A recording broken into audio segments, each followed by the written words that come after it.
So I got fired. You're fired! And it was the best thing that could have ever happened to me. Let's talk about it.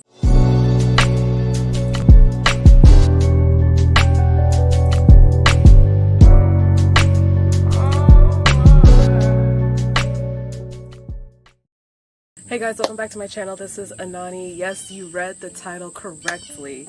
Today we are going to talk about my experience with getting fired. Now, disclaimer, I cannot go into super details about this situation, nor do I need to, because this video is not so much about my former employer as opposed to what I learned from this experience. If any of you out there have ever been through a similar situation, you know about the emotional highs and lows that come with this kind of a situation. And I am no exception to the rule. I faced all of them. This experience came with so many things: laughter, tears, sleepless nights, anxiety. If you can think of the emotion, I went through it. But in the end, I am who I am now today because of this experience, and I have grown so much. So with that, let us get into the story. Now, like I mentioned before, you guys, I cannot go into detail. I cannot do any of that about this situation. But what I can say is that basically I stood up for something that I believed in, and I was terminated in the process of that. The day I got fired, it was so many kind of thoughts like running through my mind. I had a feeling that the outcome was kind of coming, I'll say that. So I had resolved kind of within myself certain things, but still the fact that I had gotten terminated, right? Like, that is a shock, and it comes with a lot of different emotions. Like, what am I going to do? I had bills. Like you guys know, I bought my home in Jamaica. If you want to see videos about that story, you can click on this playlist. But it was a lot of things. It was a lot of obligations that I had, right? And so I'm sitting and I'm thinking to myself, like, what in the world? So what does one do when you have the weight of the world on your shoulders? You don't know what you're going to do. Your future is thrown up in the air. One goes to Papacitas with their auntie to get a giant margarita. Yes, this situation called for alcohol. It definitely did call for alcohol and a fajita. It definitely did, 100%. So after that, I went home, and what is the next thing one does when their world is thrown up, their future is uncertain, and they don't know what they're going to do? I called to talk to my mommy. I called my mom, and I'm venting, I'm releasing, and just talking about a lot of different things. And my mom is always very assuring. And so that is one thing that I want to tell you all as well. Some of the words that my mom told me that really helped during this situation. Even when things look uncertain, even when you are confused, you are worried, you are anxious, just know that Source will never let you fall. It might feel very uneasy. It feels like the rug has been ripped from under you. But as long as you keep trusting in yourself, keep trusting that everything is going to be okay, make little strides forward day by day, and trust that Source will catch you, everything always works out. So after I talked to my mom, I realized that I was going to have to come back down to my family's land. So I booked myself a bus ticket, and I came down to East Texas, to the country where my family was. So of course in this process, the biggest blaring thing was like, how am I going to pay my mortgage? Like, how am I going to pay my mortgage? So of course I did file for unemployment. That was a situation around that. I did end up getting that eventually. But at the time it was some issues, so I had to kind of lean on my family to help me pay my mortgage. So they did help with that, and with their help, I have never missed a single mortgage payment on my home. So I am so thankful. That's another thing too. During times like these, count all of your small blessings, count all of your small miracles, name them, write them down, because anytime you get into another tough situation, you can look back on that and realize that, oh, if I got through this, I can get through this. If I got through that, I can make it through this. So I highly recommend that as well. That is something that very much helps me. During this time, I'm regrouping, sitting down, making plans, working towards other things and stuff like that. During this time also, I was able to really get into YouTube, really kind of dive into this space, which is something that I had always wanted to do, but I never had time. When I was working, I was suffering from just a lot of things, you know, in that space. So it took major tolls on me, right? When I was no longer in that environment, like I say, I had more spaces to focus on my health, focus on things that made me happy, focus on pouring into my creativity. So in that process, I was able to delve into YouTube, really learn the space. I got some good hits on some videos. I was so happy, so proud of myself. And like I say, really dive into my creativity and what made me happy and documenting my journey. But simultaneously, as I'm uploading these videos and all these kinds of things and trying to figure out how to get to Jamaica, how to maintain my home, and just a lot of different things, I'm going through all of this kind of like emotional roller coasters. I'm going through a lot of emotional roller coasters and trying to keep it together, and had to face a lot of setbacks, you know, and then I had to reroute and keep moving forward. Now, during this time also, you know, as I am kind of picking up my mojo, you know, I'm finally kind of getting like my unemployment and stuff like that, so I'm able to catch my bills and all these kinds of things. I was so, praises to the Most High, I was so happy about that. But during this occurrence, my grandma, like you guys know if you've watched kind of my video about grief and stuff like that, you will know that my grandma actually ended up getting even worse. Like she actually ended up getting even worse off, to the point where she actually got transferred to hospice care. And then she actually eventually ended up passing away in March of this year. When my grandma died, it took me a minute to kind of get back my mojo. So I was doing a lot of spiritual work, like I say, about my grandmother, but also about the situation that I was in and just my next moves and just a lot of different things, right? And so I did what we call shadow work, shadow work in the spiritual community, but really looking into myself and kind of figuring out like what is that I'm feeling, right? There was still, I noticed a lot of residue from my firing. Things that I didn't realize affected me, actually left stains like all on my person, my spirit, you know, my being.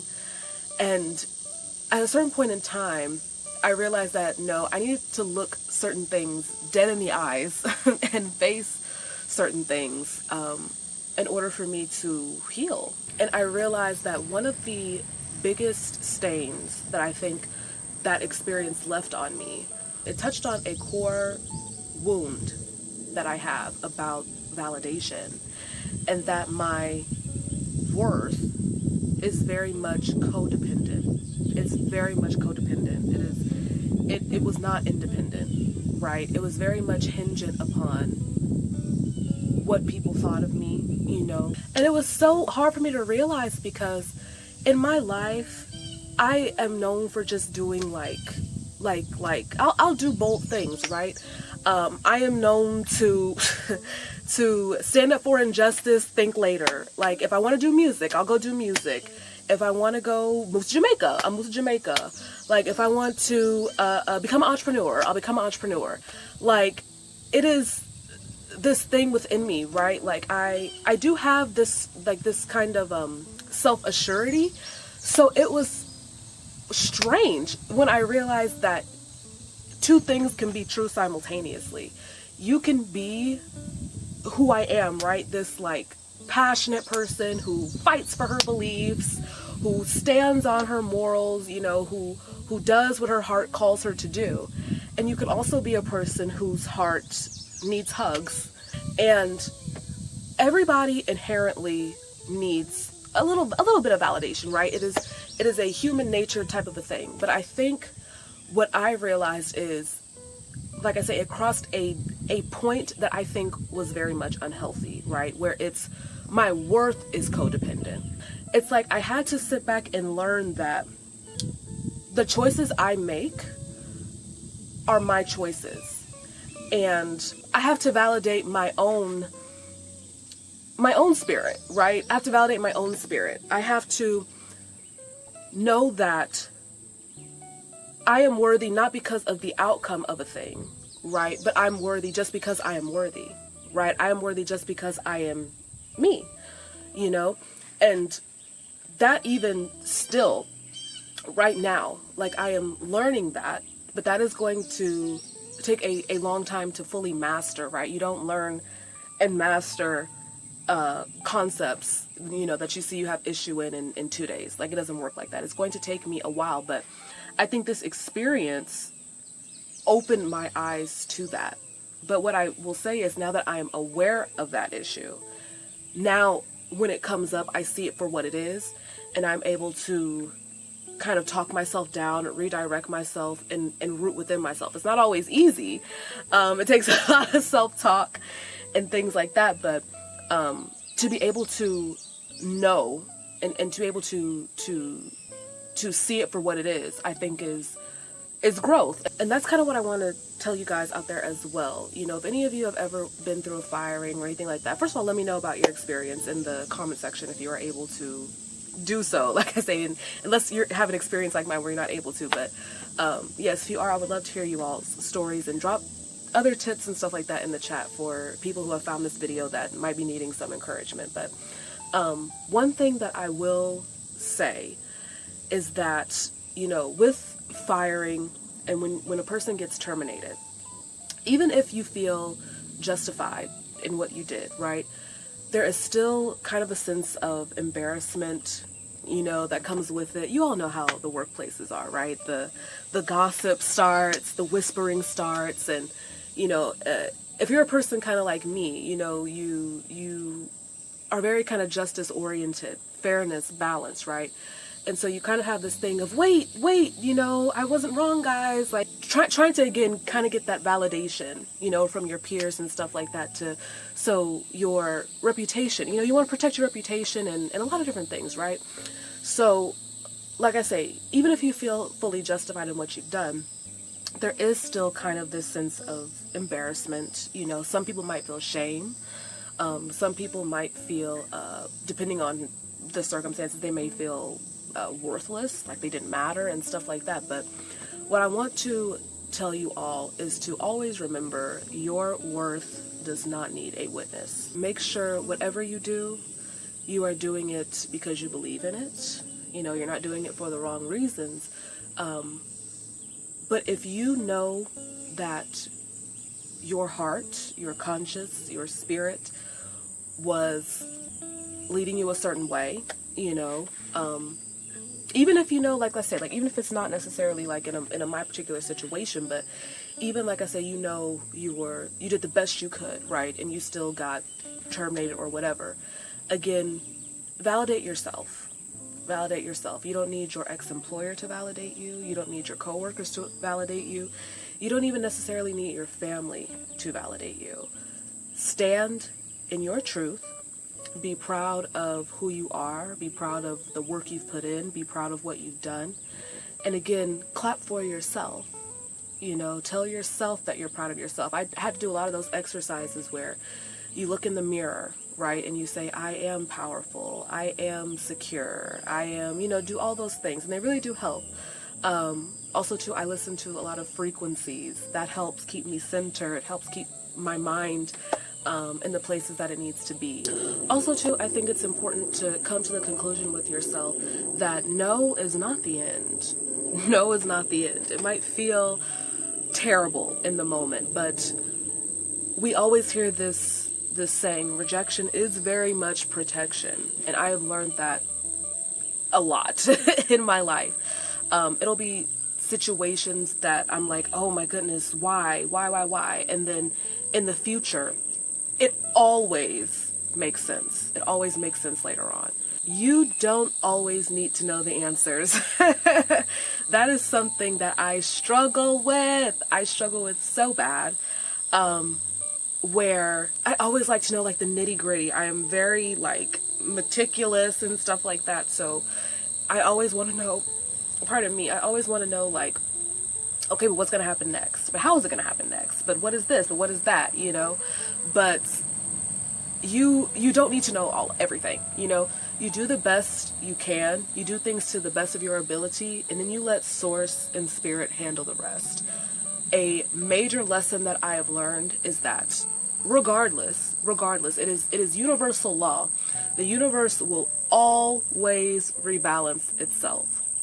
The universe will always rebalance itself, and it is on a divine time clock. It might not be on your time clock, but it will always rebalance itself in divine timing, in due time, in due process. So you don't have to know the ins and outs. You don't have to know the nitties of the gritties. Just do the best you can. Live in the present. Don't worry about the past. Don't worry about the future. I know that is hard to do because I've been there, done that. Still having trouble with that, but I am practicing that daily. And one of the most important things that I have learned during this entire experience, the thing that I believe is my core lesson for this whole experience, is to believe in source is to believe in yourself. To believe in God is to believe in you. We carry the God particle within us. We have power. We do not have to rely on others, you know. We can make our reality for ourselves. If we can believe in our external, we can also believe in our internal and the power that we hold. I woke up one day and remembered exactly who I am, who I was, and I called my power back. That situation of me being fired temporarily, I think, took a little bit, you know, of my power, you know, if we're going to be honest, right? Like I say, I was confident in what I did, but still, you know, like there's residue and there's stains of certain things. And I think as of recently, I have finally called my power back unto me and realized who I was. I am Anani. I am powerful. I am sovereign. I am intelligent. I am persistent. I am persistent. I am knowledgeable. I am a justice seeker. I am a rebalancer. I am a divine mirror. And I have all of the power that I could ever need within me because I have the DNA of source within me. I can manifest all that I need to, and I will always be okay, no matter what this world throws at me, no matter what negative forces try to come for me. I will always rise. I will always reclaim because justice walks with me. If you guys are interested in why exactly I chose to move to Jamaica, you can click the video somewhere on the screen and it will tell you all about it. Thank you guys so much for tuning in to today's video, and I'll see you in the next one. Bye. Say bye, Nixie. Say bye, Nixie.